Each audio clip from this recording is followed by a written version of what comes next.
Assalamualaikum warahmatullahi wabarakatuh. Salam sejahtera Bapak Ibu. Perkenalkan nama saya Romiandi Irwan Rahman dari SDIK Cipta Hanau, calon guru penggerak Angkatan 9 Kabupaten Seruyan. Berikut hasil diseminasi budaya positif yang saya telah terapkan di SDIK Cipta Hanau. Selamat menyaksikan. Attending our dissemination for today. And our topic of our dissemination today is about how to share the good and positive culture in the future for our school, in particular for Eka Cipta Hanau Primary School. So before we start our meeting today, let's pray together according to our religion. Pray begins.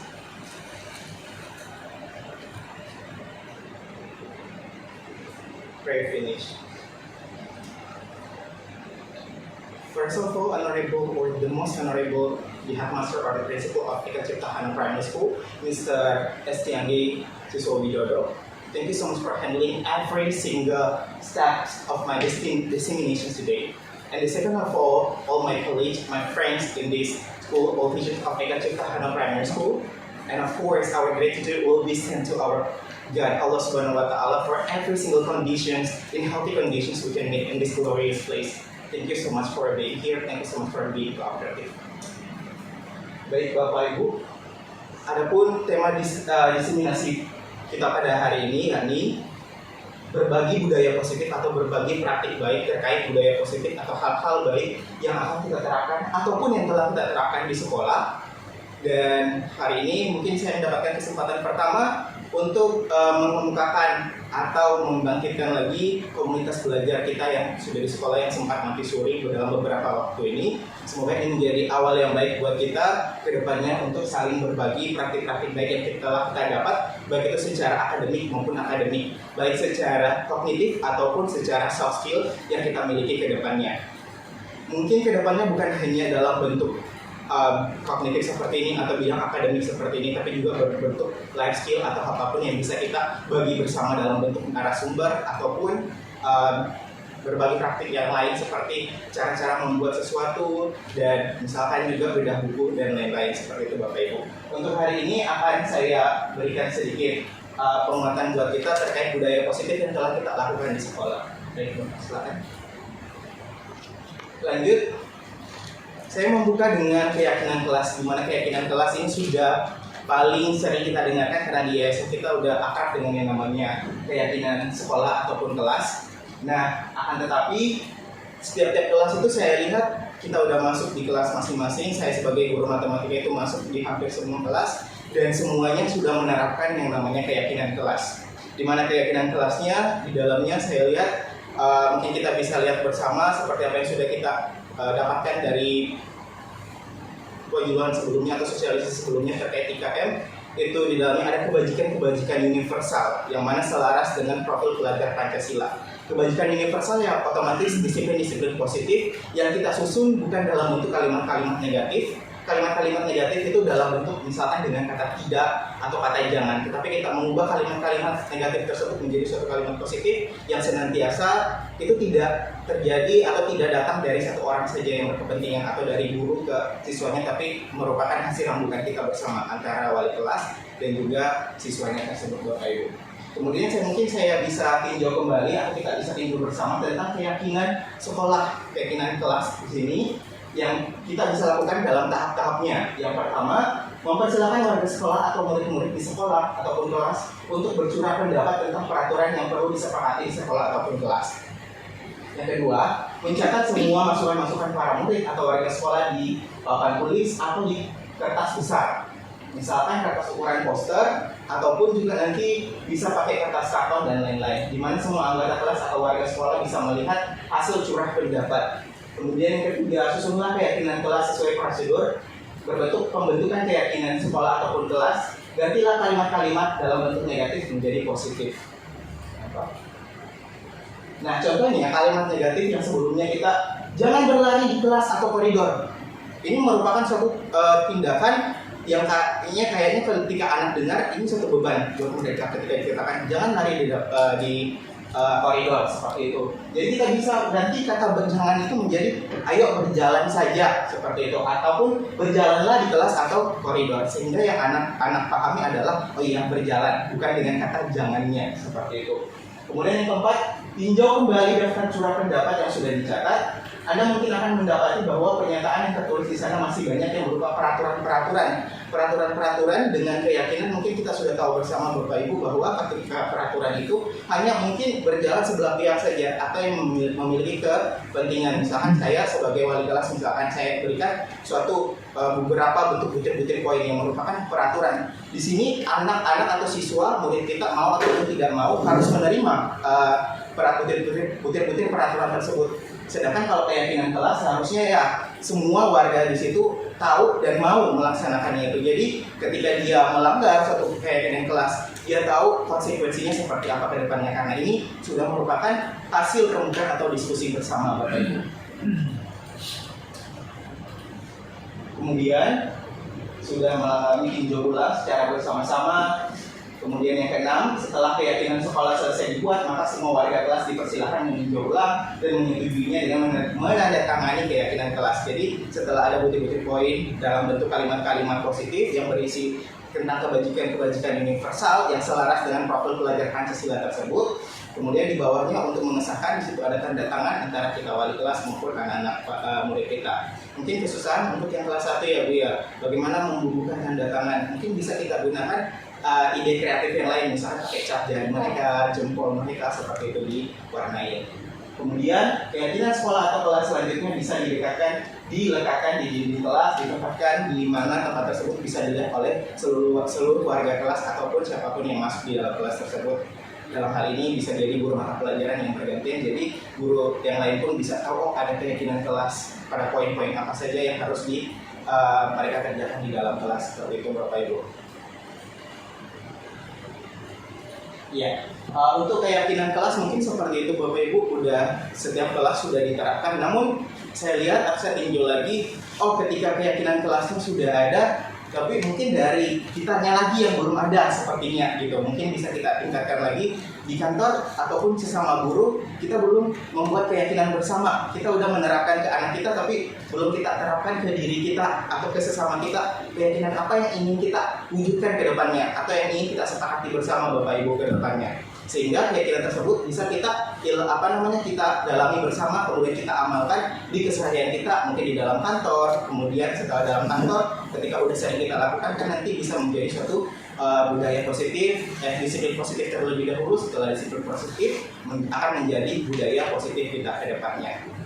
Nah, untuk sebelum kita masuk dalam posisi kontrol guru, di depan mungkin saya sudah tempelkan keyakinan guru SD EK Cipta Hanau yang mungkin nanti hari ini bisa jadi sebuah praktek aja buat kita. Sebagai gambaran buat kita ke depannya nanti Bapak Ibu, ke depannya mungkin mau dibuat secara lebih paten lagi atau lebih resmi lagi, mungkin di dalam satu spanduk atau dan lain-lain sebagainya, bisa di situ terdiri atas poin-poin keyakinan guru SD EK Cipta Hanau. Nah, keyakinan-keyakinan tersebut merupakan butir-butir poin yang kita rembukan bersama dan kita setujui bersama Bapak Ibu. Maka dari itu saya memberikan kesempatan kepada kita bersama untuk menuliskan keyakinan-keyakinan apa yang ingin kita capai ke depannya. Seperti itu. Kemarin kita udah belajar visi misi. Tentunya keyakinan-keyakinan kelas ini semuanya relevan juga dengan visi misi yang ada di sekolah kita. Seperti itu Bapak Ibu. Baik, mungkin saya bisa berikan sticky note.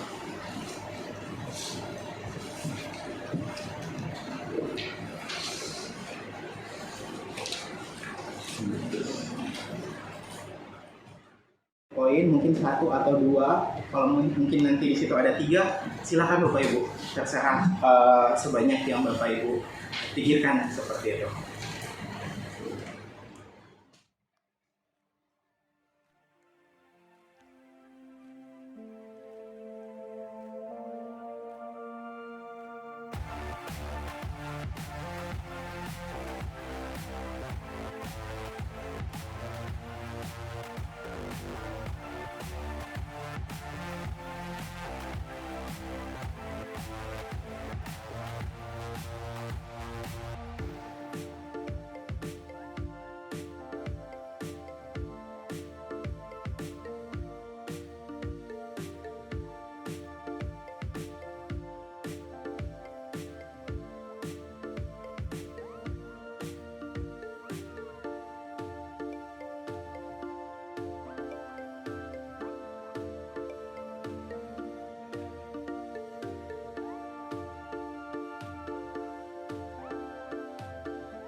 untuk keyakinan guru STIK Ciptahanau di sini ada beberapa poin yang telah Bapak Ibu susun. Ini merupakan hasil pemikiran Bapak Ibu terkait apa yang ingin kita disiplinkan ke depannya atau ingin kita jadikan suatu budaya positif yang ada di kantor kita, kemudian akan kita terapkan kembali ke kelas masing-masing atau ke sekolah kita. Sini yang pertama, semuanya anonim ya Bapak Ibu. Yang pertama, bersemangat datang ke sekolah sebelum siswa datang atau hadir. Ini terkait tentang kedisiplinan ya Bapak Ibu. Kita bersemangat datang ke sekolah sebelum siswa datang ataupun hadir. Berarti ini juga merupakan kalimat positif dan berkaitan dengan disiplin hadir ke sekolah. Kemudian yang kedua, memberikan contoh positif kepada siswa, ya. Kemudian yang ketiga, bersenang hati mengembangkan diri, masih kalimat positif. Kemudian selanjutnya ada semangat dalam bekerja, tersenyum dengan siapapun. Kemudian istirahat jika merasa lelah. Ada juga ayo datang ke sekolah tepat waktu. Kemudian menjadi contoh bagi siswanya. Menjadi contoh bagi siswanya. Kemudian bertanggung jawab mengerjakan tugas piket, menjaga kebersihan ruangan, mengembalikan barang sesuai tempatnya. Kemudian adanya yel-yel setelah briefing. Nah, perlu adanya yel-yel setelah briefing Bapak Ibu. Kemudian berjabat tangan saat pagi untuk menyapa. Itu budaya yang bisa kita terapkan Bapak Ibu. Jadi setiap pagi ketika datang kita bisa saling menyapa seperti yang sudah diterapkan oleh Pak Andi dan Bu Dwi ya. Nah yang ketiga, ada kegiatan 1 bulan sekali makan bersama seluruh warga sekolah. Bukan. Oh Bu Dwi ternyata. Jadi pengen makan. Ada kegiatan 1 bulan sekali makan bersama seluruh warga sekolah ya. Kemudian ada yang saling menghormati, mengangkat tangan ketika ingin berpendapat, menjaga kebersihan ruangan. Kemudian ayo kita membersihkan kelas, berkatalah dengan sopan. Artinya bersenantiasa berkata dengan sopan dan bertingkah laku dengan santun. Belajarnya terus semangat. Jadi ada beberapa sebenarnya yang sama. Nah dari poin-poin yang kita sudah buat bersama dan sudah disebutkan tadi Bapak Ibu, adakah poin-poin yang kiranya sedikit yang pertama kurang relevan dengan yang kita lakukan, kemudian yang kedua belum kita lakukan dan senantiasa ingin kita lakukan ke depannya, seperti yang tadi makan bersama 1 bulan sekali, seperti itu sesama warga sekolah, dalam artinya berarti di sini maksud dari Bu Dwi semuanya ya termasuk siswa. Jadi ada waktu kita gelar makannya bersama 1 bulan sekali paling tidak. Kemudian ada juga yang tadi apa sih namanya yang baru di sini, yaitu ketika masuk datang ke sekolah berjabat tangan ya, mungkin sudah diterapkan oleh rekan-rekan kerja kita termasuk yang sudah tadi Pak Andi dan Bu Dwi, setiap datang saling berjabat tangan untuk tetap menjaga silaturahmi tidak putus. Kemudian ada kata-kata penyemangat. Nah dari sini mungkin kalau dari saya sendiri ada 2 poin yang mungkin yang setidaknya harus saya tingkatkan ke depannya, seperti itu Bapak Ibu. Yang pertama, ini besar sekali dari tawaran dia. Ayo datang ke sekolah tepat waktu. Ya, datang ke sekolah tepat waktu. Di sini saya menyindir diri saya sendiri Bapak Ibu, karena saya memahami bahwa yang saya sadarkan itu dan sebenarnya setiap pagi berusaha untuk tidak terlambat. Jadi kejar-kejaran dengan waktu. Iya. Nyanyi dulu. Nah kemudian ada yel-yel khusus dari kita setelah briefing, biasanya kayak penyemangat untuk kita masuk dalam kelas atau melakukan kegiatan sehari-hari. Kemudian yang mungkin yang perlu, kalau dari saya sendiri Bapak Ibu yang perlu ditingkatkan, yang tadi datang ke sekolah dengan ini sering lupa akan kalau hari itu piket, kadang lupa ini mencet bel gitu Bapak Ibu. Kebetulan hari Senin saya ada tiap pagi. Kalau bisa piketnya di hari Jumat atau Sabtu supaya agak kosong juga sayanya gitu. Nah seperti itu. Lanjut, mungkin dari Bapak Ibu ada yang mungkin memberikan pendapat terkait hal-hal baru yang baru kita dengar hari ini, seperti itu. Apakah setuju kita laksanakan yang mana, seperti itu? Untuk yang makan bersama itu sebenarnya bukan makan bareng siswa, Pak. Dulu tradisi baik yang sudah kita laksanakan itu makan bareng antara guru. Jadi makan bareng guru. Guru itu ada dalam bulan sekali dulu makan bareng. Karena berlalunya waktu, generasi anggotanya berubah, jadi itu tidak berjalan lagi. Kalau menurut saya itu yang perlu diaktifkan untuk lebih menjaga keakraban lagi yang 100 tadi. Jadi kan lebih akrab. Ya kalau dulu sering Bu Betty ya, kita iuran 10.000 itu untuk makan bareng guru, lebih akrab lagi. Walaupun kita emang sering makan, tapi momennya kan berbeda. Seperti tadi Pak Kanta juga 100.000 kan. Jadi untuk itu tujuannya. Kalau yang makan bareng siswa itu ya saya setuju aja sih, gurunya bareng makan ya. Tapi kalau dilaksanakan di teras, ada positif baru Pak ya yang saya dengar gitu ya, dan mungkin juga belum kita laksanakan, dan itu bagus jika kita bisa laksanakan di sekolah kita. Jadi antaranya sudah disampaikan, itu bagus sekali. Jadi lebih bagus lagi ada budaya makan bersama untuk guru gitu kan.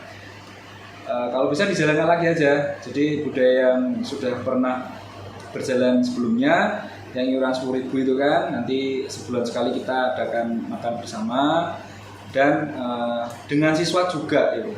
Jadi kalau dengan siswa kan bisa kita sebulan sekali itu ya dijadwalkan. Berarti guru menyiapkan bontot sendiri gitu kan. Nah, nanti bisa itu nanti teknisnya seperti apa, itu bagus. Jadi yang pertama itu. Yang kedua tentang apa tadi yang ya setelah briefing tadi siapa yang nulis itu? Juga ya. Pokoknya baru. Ya, jadi yang mungkin ini Bu Dwi juga berbagi juga ya pengalaman di sekolahnya yang dulu. Ini bagus juga kita bisa terapkan Bapak Ibu. Mungkin itu bisa menambah motivasi kita setiap pagi gitu ya, khususnya setelah briefing. Nah, itu bisa kita lakukan. Bagus Bapak Ibu. Gimana? Setuju Bapak Ibu ya? Ya, karena itu bagus, menurut saya sih bagus kalau dilaksanakan. ya Dwi, jasanya Dwi. Ya itu saja Pak, terima kasih. Ya. Ya baik, terima kasih. Kalau yang briefing seperti itu, mungkin kita bisa adakan kalau nggak yel-yel, bisa kita lakukan ice breaking. Tiap orang bergantian tiap pagi gitu memberikan ice breaking, mungkin berupa tebak-tebakan atau tepuk-tepukan seperti itu Bapak Ibu. Jadi menambah semangat kita yang biasanya pagi-pagi itu butuh suntikan mood ya ketika masuk kelas supaya nggak suntuk gitu. Ada permasalahan dari rumah nggak kebawa sampai di dalam kelas seperti itu, mungkin capek dan lain-lain. Jadi bisa dituangkan dalam yel-yel tersebut. Apalagi kalau yel-yelnya semangat, Bapak Ibu bisa teriak-teriak di situ sebelum ikut pelajaran, memimpin pembelajaran di dalam kelas seperti itu Bapak Ibu. Untuk tambahan poin keyakinan yang lain, apa ada masukan lagi?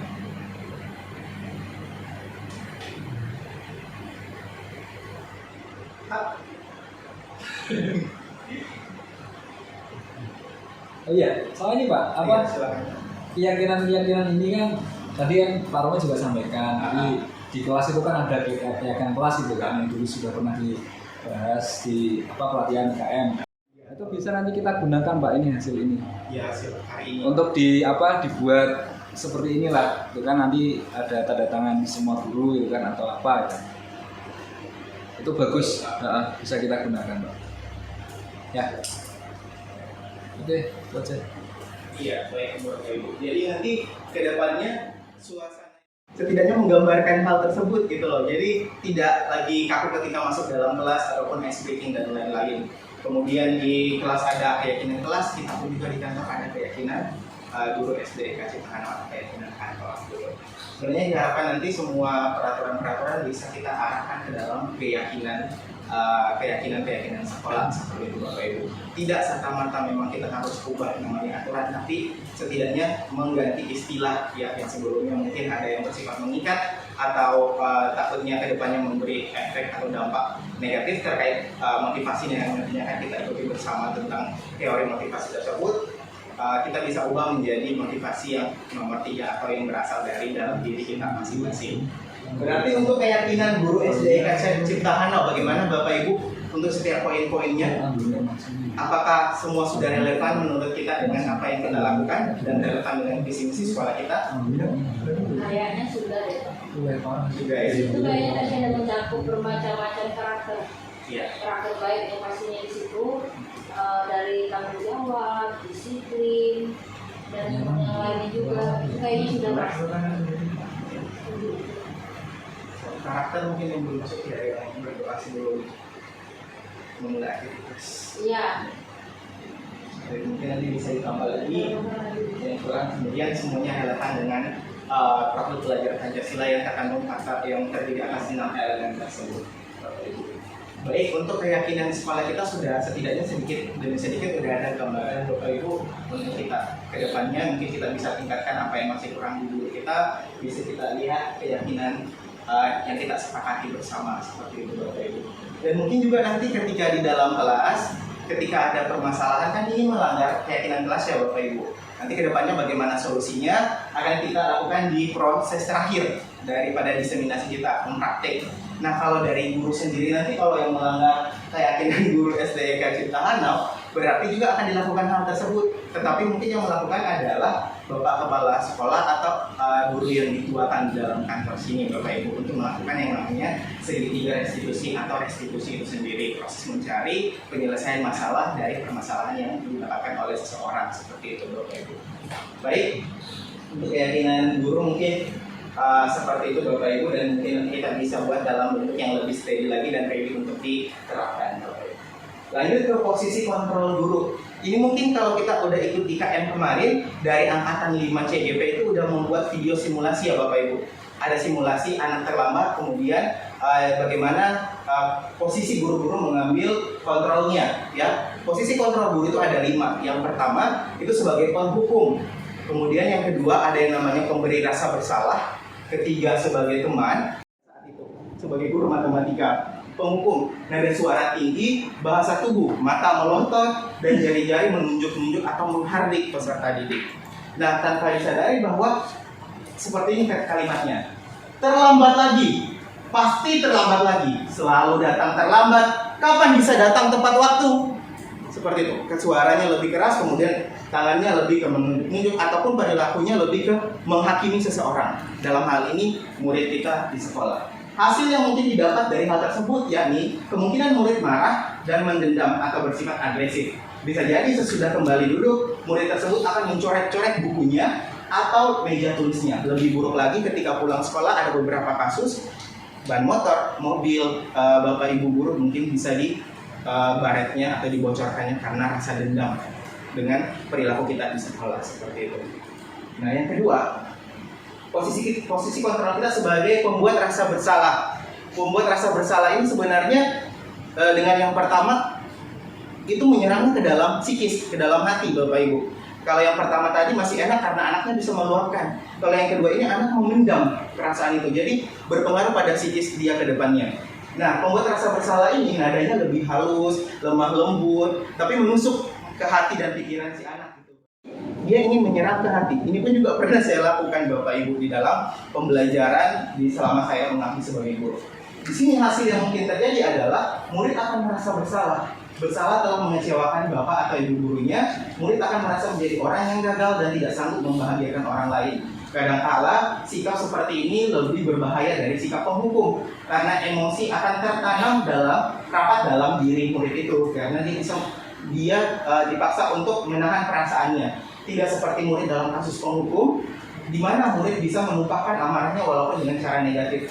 Murid di sini tertekan seperti yang tiba-tiba karena suatu saat ada batas kesabaran, digitukan terus, dibuat rasa bersalah, dia akan memendamnya seperti bom waktu. Suatu waktu itu akan bisa meledak. Mungkin dia bisa rugikan diri sendiri ataupun orang lain. Banyak kasus murid yang biasanya bunuh diri, kemudian dia bisa mencelakai orang lain itu karena kebanyakan emosinya dipendam. Seperti itu Bapak Ibu. Kemudian ada yang menempatkan sebagai posisi teman. Ini nih Bapak Ibu.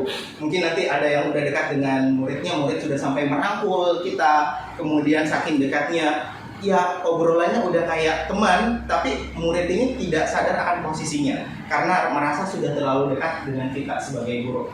Ketika kita mengambil posisi teman, ada suara ramah, akrab dan bercanda, bahasa tubuh merapat pada murid, mata dan tersenyum jenaka. Adi, ayolah, bagaimana sih kamu? Kemarin kamu sudah janji ke bapak bukan? Kenapa terlambat lagi? Sambil tertawa ringan biasanya. Ya, sudah, tidak apa-apa. Duduk sana. Nanti Pak Guru bantu kamu ini.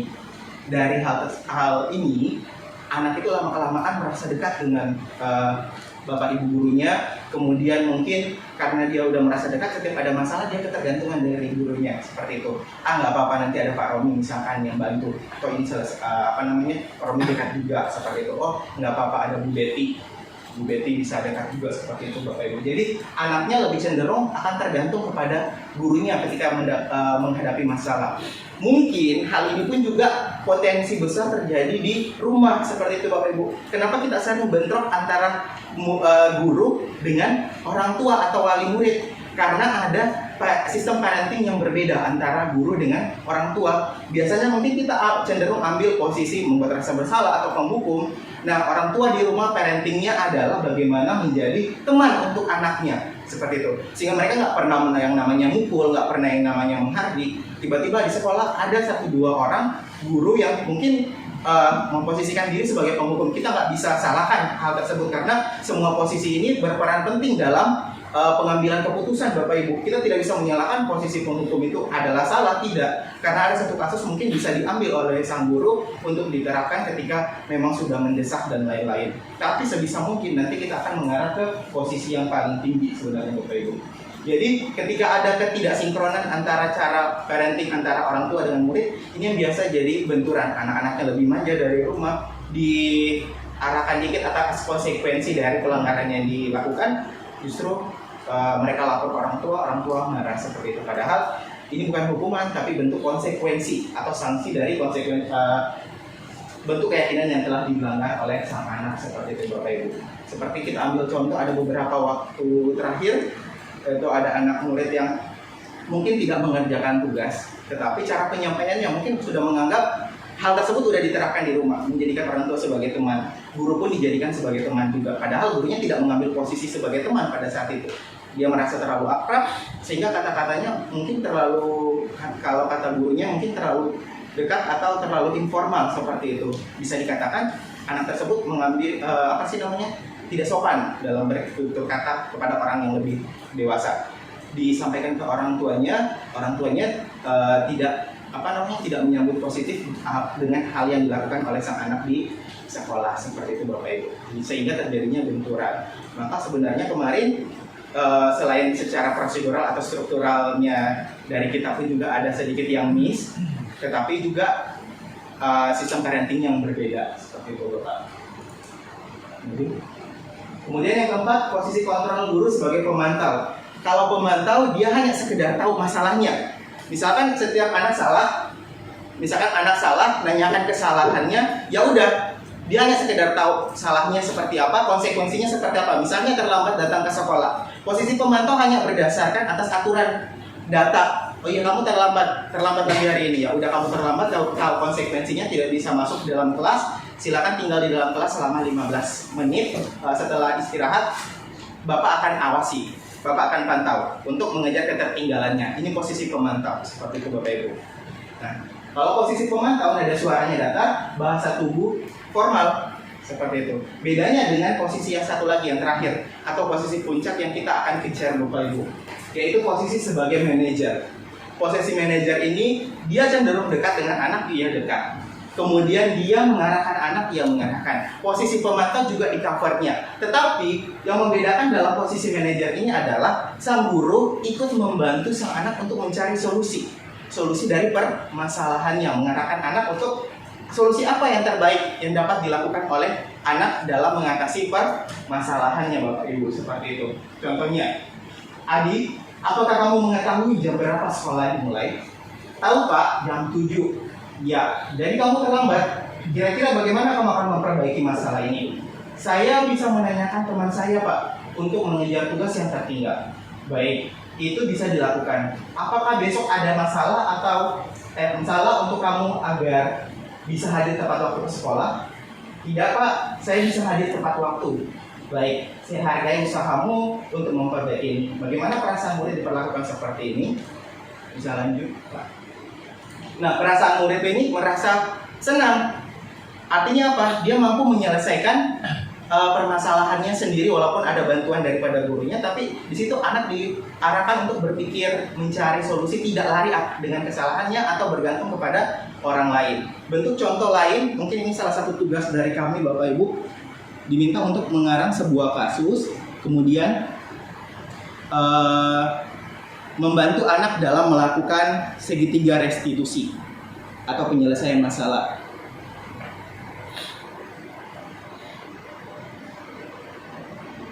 Mungkin kita selesaikan dulu aja.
Jadi jaringannya mati Bapak Ibu.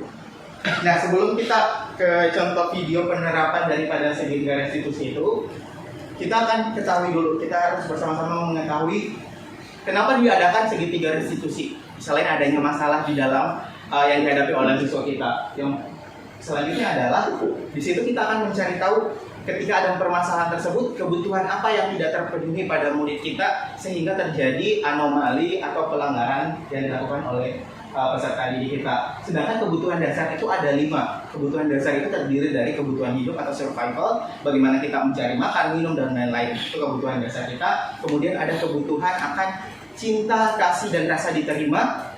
Kemudian kebebasan, kesenangan, dan juga penguasaan. Jadi ketika anak merasa punya power, sehingga dia memiliki kepercayaan diri dia untuk melakukan sesuatu. Seperti itu Bapak Ibu. Ketika salah satu dari kebutuhan ini tidak terpenuhi, maka akan terjadi suatu tindak penyelewengan atau tindak penyimpangan kebutuhan oleh si anak. Artinya kebutuhan tersebut harus ditutup dan dipenuhi oleh si anak tersebut dengan cara mencari upaya atau solusi untuk memenuhi kebutuhannya.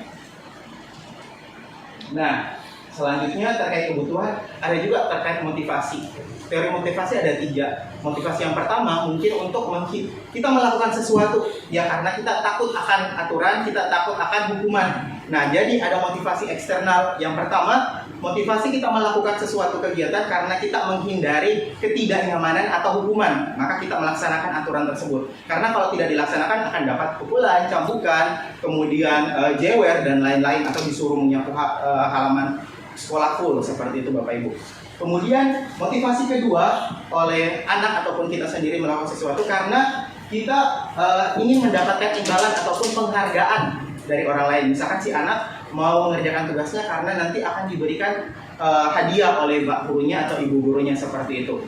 Kemudian yang ketiga itu motivasi dari dalam diri atau internal karena anak tersebut sudah memahami nilai-nilai dirinya sendiri, cara menghargai dirinya, dan tahu bahwa apa yang dia lakukan itu ke depannya akan bermanfaat untuk dia. Misalkan nih, ketika dia datang sekolah tepat waktu, yang dia lakukan motivasinya bukan karena dia takut dihukum oleh bapak ibu guru, makanya dia datang sekolah tepat waktu, ataupun dia datang ke sekolah bukan karena ingin dapat hadiah dari bapak ibu guru, tetapi dia datang ke sekolah tepat waktu karena dia tahu dia datang ke sekolah mau dapat pelajaran supaya tidak tertunda, masuk ke dalam kelasnya. Kemudian yang kedua, masuk tepat waktu bisa diterapkan ke semua kegiatan yang dia ikuti. Ketika dia tepat waktu bisa bisa diterapkan di semua tempat seperti itu. Ketika suatu ada kegiatan nanti dia udah terbiasa dengan melakukan hal tersebut. Jadi dia tahu nilai-nilai ketika dia melaksanakan kegiatan tersebut, konsekuensinya apa? Apakah konsekuensi positif ataupun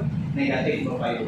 Nah, dua motivasi tadi, yang pertama dan yang kedua, yang menghindari hukuman dengan untuk mendapatkan penghargaan, ini dari eksternal. Kita berusaha untuk mendapatkan motivasi yang dari dalam diri atau yang ketiga. Seperti itu. Kenapa? Karena untuk mendapatkan hukuman kita tahu sendiri sifatnya itu mendadak dan juga pahit, dapat menimbulkan kesan yang mendalam bagi anak di kemudian hari, baik secara mental, psikis ataupun fisiknya. Kemudian untuk penghargaan, sometimes untuk penghargaan itu bagus Bapak Ibu, bagus. Tetapi dampak ke depannya juga kalau kita udah pahami bersama, itu sebenarnya ada beberapa dampak daripada penghargaan. Yang pertama, penghargaan itu dapat memutuskan hubungan silaturahmi.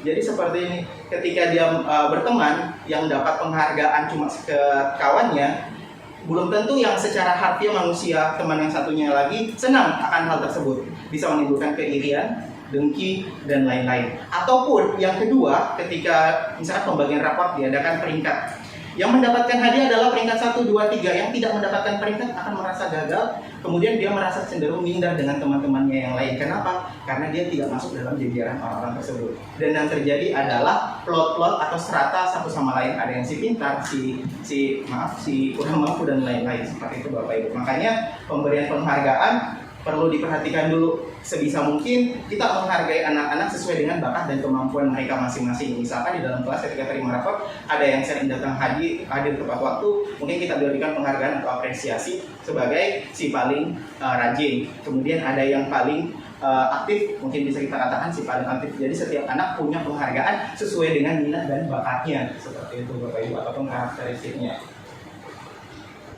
Dan bisa Nah, ini tujuan kita sebenarnya yang ingin saya arahkan hari ini Bapak Ibu. Karena yang awal-awal tadi saya rasa kita di Yayasan Eka Cipta itu sudah tahu semua Bapak Ibu. Sudah pernah dapatkan semua di IKM. Sejauh ini yang baru saya dapatkan itu, hal baru adalah terkait segitiga restitusi. Restitusi sendiri adalah suatu proses di mana kita memperoleh atau mencari suatu alternatif solusi dari permasalahan yang didapatkan oleh si anak. Seperti itu Bapak Ibu.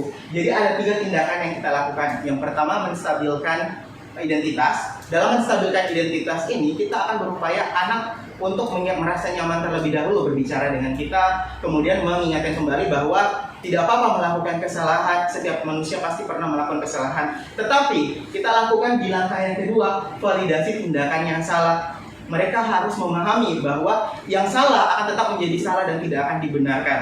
Dan di situ kita arahkan anak-anak untuk mencari solusi daripada permasalahan yang mereka dapatkan. Tujuan daripada segitiga restitusi ini adalah untuk mencari kebutuhan dari 5 kebutuhan dasar yang masih kurang tadi Bapak Ibu. Jadi yang tidak terpenuhi, ini akan kita lakukan segitiga restitusi untuk mencari solusinya. Kemudian yang ketiga, menanyakan keyakinan. Jadi menanyakan keyakinan di sini adalah apa sih keyakinan yang sudah dia langgar, kemudian keyakinan apa yang perlu ditingkatkan oleh si anak ke depannya, seperti itu. Jadi yang diperbaiki kemudian harus diperkuat lagi ke depannya untuk kegiatan berkelanjutan dari si anak tadi, seperti itu Bapak Ibu.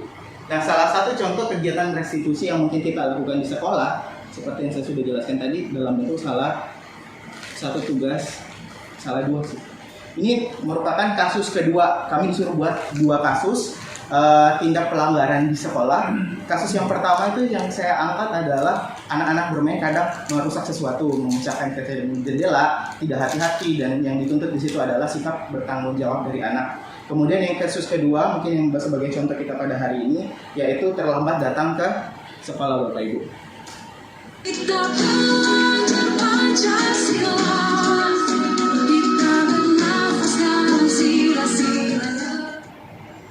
Baik, setelah Surami perhatikan akhir-akhir ini nampaknya dia sering terlambat ya nak? Ya, Sir. Coba bisa jelaskan tidak ke Surami kenapa dia bisa terlambat? Akhir-akhir ini saya sering bangun terlambat, Sir. Emangnya malamnya dia ngapain sampai terlambat bangun nak? Main game online, Sir. Kadang kalau mau berhenti, nanggung, Sir. Wah, seru pasti ya. Tapi akhirnya lambat bangun kan? Terus emangnya nggak ada yang banguninnya nak? Ya, Sir. Ibu saya sudah membangunkan saya, tapi mata saya masih terasa berat, Sir. Jadinya saya masih tertidur deh, Sir. Akhirnya saya datang sekolah terlambat deh, Sir. Nah, tapi kali ini dia sadar kalau apa yang Dija lakukan itu salah? Ya Sir, saya merasa bersalah karena saya keasikan bermain game sampai saya terlambat ke sekolah deh Sir. Iya, bagus. Karena Dija paham akan kesalahannya, gak apa-apa, bukan hanya Dija kok, setiap orang pasti pernah buat kesalahan. Sir tahu, pasti mainnya seru ya. Tapi Dija perlu ingat bahwa dengan sering melakukan kegiatan ini akan merugikan Dija ke depannya. Coba sebutkan kerugian apa itu? Jadi sering terlambat ke sekolah dan tidak disiplin deh Sir. Ya, benar sekali. Selain itu, Dija bisa rugi karena tertinggal pembelajaran. Akhirnya bisa saja Dija nggak paham materi pelajarannya. Ya sudah, coba sekarang kita ingat kembali apa yang telah Dija langgar. Keyakinan kelas Sir, karena saya tidak mengindahkan poin, senantiasa datang tepat waktu dan aktif mengikuti pembelajaran Sir. Ya Agus, tepat sekali. Jadi kira-kira apa yang harus Dija lakukan agar bisa hadir di sekolah tepat waktu lagi? Saya tidak akan bermain lagi game online sampai larut malam dan berusaha bangun awal di pagi hari. Iya, terus selain ibu, ada lagi nggak yang bisa bantu kamu untuk bangun lebih awal di pagi hari?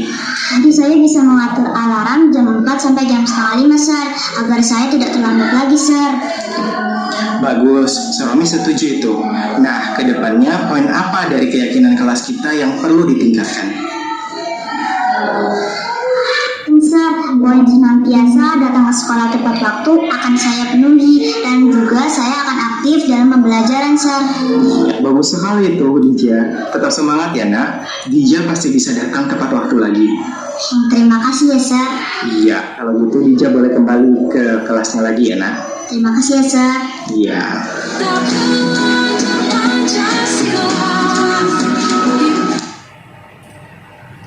Ya, mungkin simulasinya seperti itu Bapak Ibu. Dan kalau yang tadi kan masih based on text ya, jadi sesuai dengan apa yang dihafalkan. Nanti ketika kita menyelesaikan dan melakukan segitiga restitusi itu mungkin rada sulit untuk anak-anak yang komunikasinya kurang lancar atau kurang terbuka dengan kita. Jadi itu merupakan satu tugas buat kita untuk dapat memahami apa yang mereka ingin sampaikan dengan kata-kata atau bahasa mereka sendiri. Kalau yang tadi merupakan bahasa buku, seperti itu Bapak Ibu, bahasa buku dan baku. Jadi udah terstruktur. Biasanya anak-anak yang kita tanya itu tidak terstruktur, apa yang ditanyakan, apa yang dia jawab. Jadi kita akan kejar terus sampai apa yang kita mau tanya atau kita dapat, kita berhasil dapatkan dari mereka informasi tersebut. Seperti itu Bapak Ibu, untuk segitiga restitusi.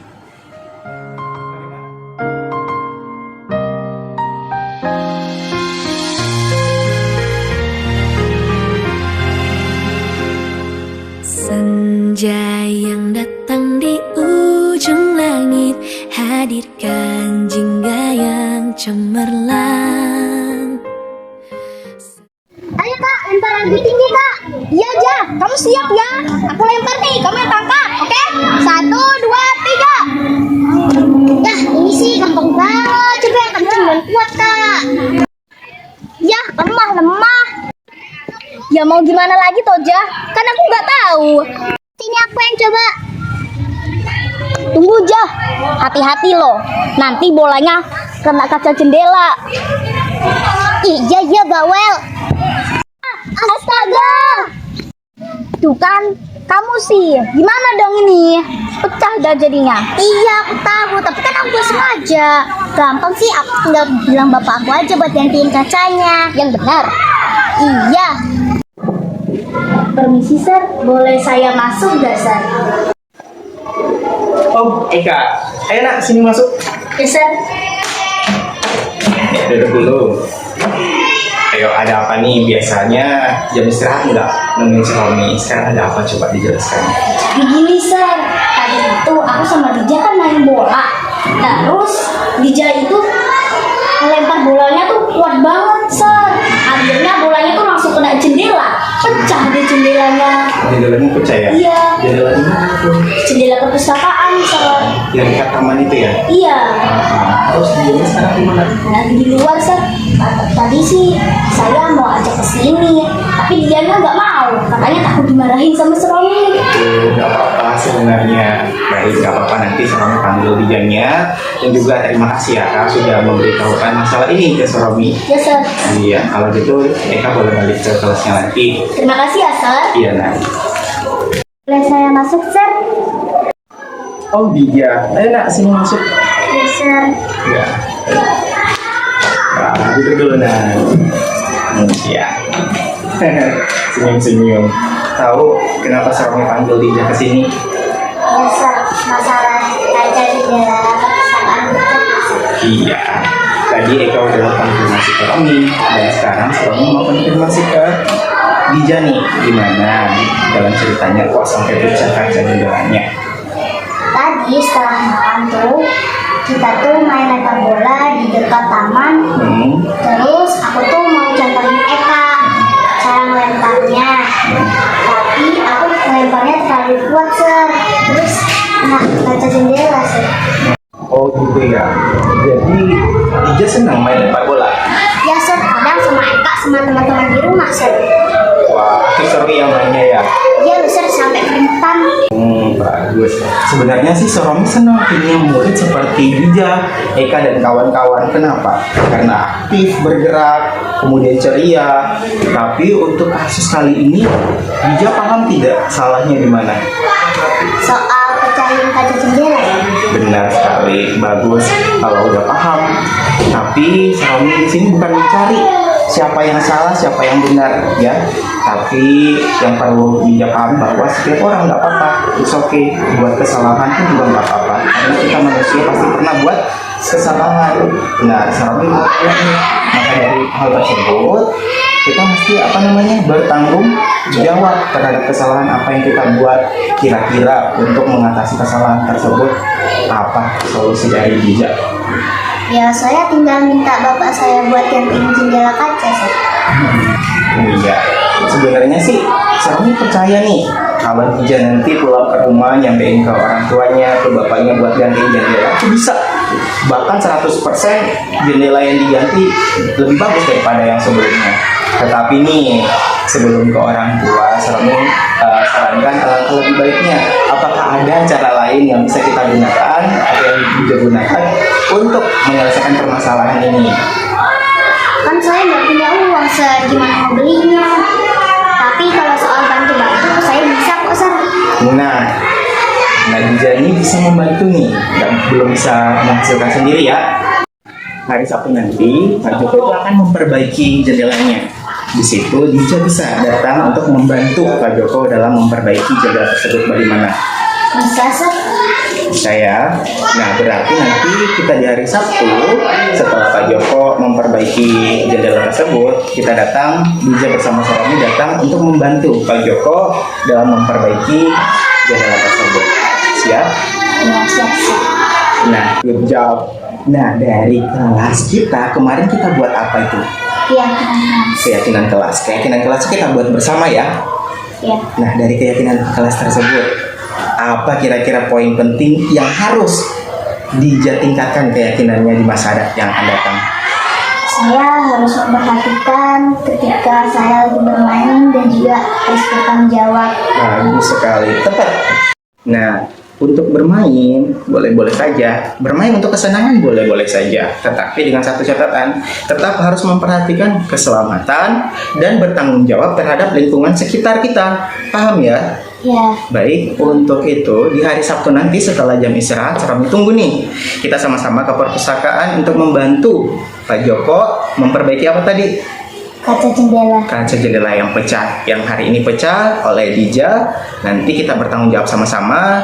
Dija pada khususnya bertanggung jawab terhadap kaca yang pecah tersebut. Dengan cara apa tadi? Membantu Untuk Pak Joko. membantu Pak Joko. Bisa dipahami ya, Nak ya? Bisa. Oke, sekarang Dija boleh kembali ke kelasnya dan sampai ketemu lagi ya. Ya, Pak.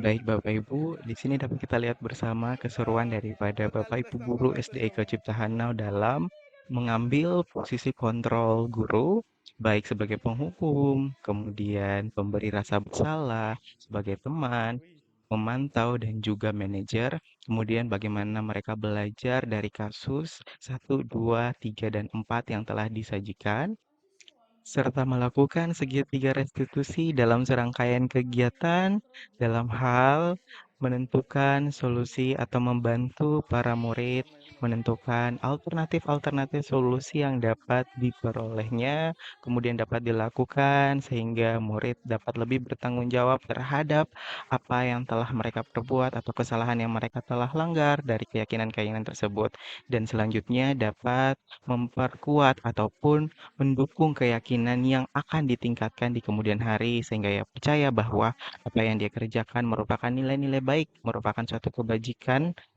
universal yang harus diterapkan di dalam kehidupan kita sehari-hari dan senantiasa sebagai suatu kebutuhan hidup kita.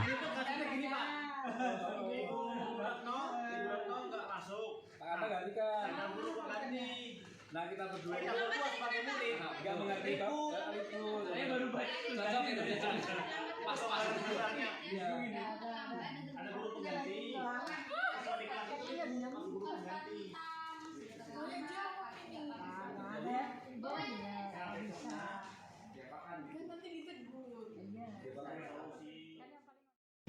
Dino yang diserang Pak, atau yang sobek kancingnya?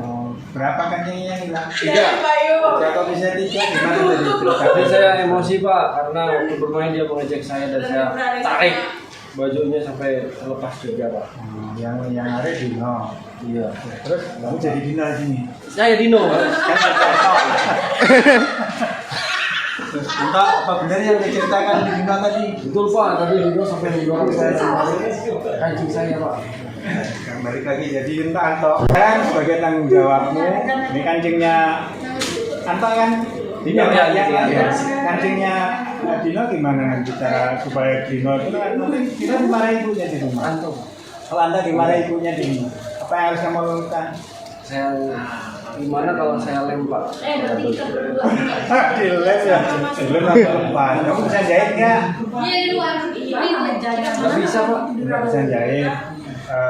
Terus kamu jadi sampai Jadi rumah. saya dimarahi sama ibu saya Pak. Jahit kancingnya punya si Dino.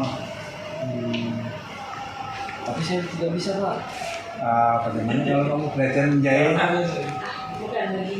dengan belajar menjahit dengan Pak Asep? Saya nanti belajar menjahit dengan Pak Asep. Oke cukup. Iya. Kenapa kamu baru datang? Iya Bu, maaf Bu, saya ketiduran Bu. Terus saya cepat-cepat pakai baju mandi, sikat gigi, makan. Terus saya sepatunya putih Bu. Sudah telat sepatunya putih. Kenapa nggak pakai sepatu hitam? Iya Bu, karena terlambat tadi Bu. Makanya saya buru-buru salah ambil Bu. Mohon dimaafkan Bu, bisa Bu? Bisa sekali Bu. Peraturan di sekolah apa? Tidak boleh memakai sepatu warna putih. Iya, Harus Bu. apa?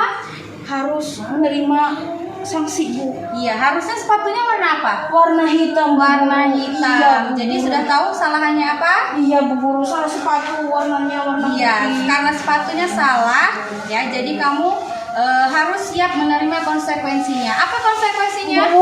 Boleh Bu, dimaafkan Bu. Ini sepatu Bu, boleh Bu. Karena sudah melanggar harus ada konsekuensinya. Kamu di saat di sekolah ya kamu lepas sepatunya sekarang, nanti waktu pelajaran tidak boleh memakai sepatu sehari. Tidak bisa dimaafkan Kak Bu, sepatu saya ini Bu harus Tidak saya bisa, lepas. itu saya sudah malu Bu. peraturan dari sekolah. Saya malu Bu, kalau Ya. kaki saya ini Bu, aduh Bu. Tolong Bu. Bisa dimaafkan nggak Bu? Tolong Bu ya Tuhan. Ini Bu jangan sekali. Itu sudah peraturan dari sekolah ya, bahwa harus memakai sepatu hitam. Kalau tidak memakai sepatu hitam akan ada hukumannya. Jadi seharian kamu tidak boleh memakai sepatu. Jadi sepatunya silakan dilepas. Aduh Bu, ya Tuhan Bu, kaki saya Bu. Aduh Oke, Bu. jadi nanti setelah pulang baru kamu ambil lagi. Iya Bu, terima kasih Bu, tidak akan mengulangi lagi Bu. Kapan saya ambil sepatu saya nanti Bu? Nanti setelah pulang sekolah. Iya Bu, permisi Bu, terima kasih Bu. Silakan masuk. Kalian berdua juga. Oh iya bisa. Joni, Bapak dengar dari Pak Yoga kemarin kalian ribut di kelas pas Pak Asep tidak masuk. Kenapa Jono kalian Pak ribut? nih, Jono. Enggak kok Ribut, Pak, aku gak ribut Pak kemarin. Tapi dia duluan Pak mulai Pak. Sudah. Terus laporan Pak Yoga juga, kalian tidak mengerjakan tugas. Kenapa tidak mengerjakan tugas? Saya ngerjakan, Pak. ngerjain Pak. Saya ngerjakan tapi Cuma nggak selesai kemarin. Oke, sebentar. Ngerjakan. Terus tugasnya kemana? Tugasnya di tas ada itu Pak. Oh, tapi sudah selesai. Belum. Oh, Tapi berarti belum mengerjakan. ngerjakan. Tapi ngerjakan. Kamu kerjakan. Iya. Oke. Kalau begitu, sekarang kamu lanjutkan tugas yang belum selesai. Boleh nanti dikumpulkan ke meja Bapak ya. Oke? Iya. Ya Pak. Kamu kenapa nggak mengerjakan tugas? Salah bawa buku Pak. Nah, kok bisa salah bawa buku? Kenapa di rumah tidak belajar kah? Belajar. Iya Pak, nggak pernah belajar nih Pak di rumah. Belajar. Kita kan main belajar bareng kita. Kita nggak pernah main bareng Pak, nggak pernah. Ini bohong Pak. Ini. Kenapa bisa salah buku? Jadwalnya hilang Pak. Jadwalnya hilang. Ya. Kan di kelas ada jadwal pelajaran tempel. Iya Pak. Saya lupa Pak. Nah, kalau sudah hilang, kamu bisa tulis lagi ya. Ya Pak. Sekarang kalian berdua tahu sudah salahnya apa? Tahu Pak. Oh, Pak. Nah, besok kalau ada guru pengganti lagi, kalian harusnya bagaimana? Mengikuti guru Pak, mengerjakan tugasnya. Jangan ribut di Ribut di kelas. kelas. Ribut di kelas. Sekarang tugas yang belum diselesaikan, kalian selesaikan, terus kumpul ke meja Bapak ya. Iya Pak. Paham? Paham. Oke, terima kasih Pak. Sama ibunya tidak? Ayah Bu. Kalau saya sekolahnya rajin. Iya Bu. Nah, salah satu cara Tini membahagiakan orang tua apa? Untuk saat ini Tini sebagai siswa. Belajar yang rajin Bu. Nah, tega tidak orang tuanya kerja panasan, kehujanan, belum lagi ada ular.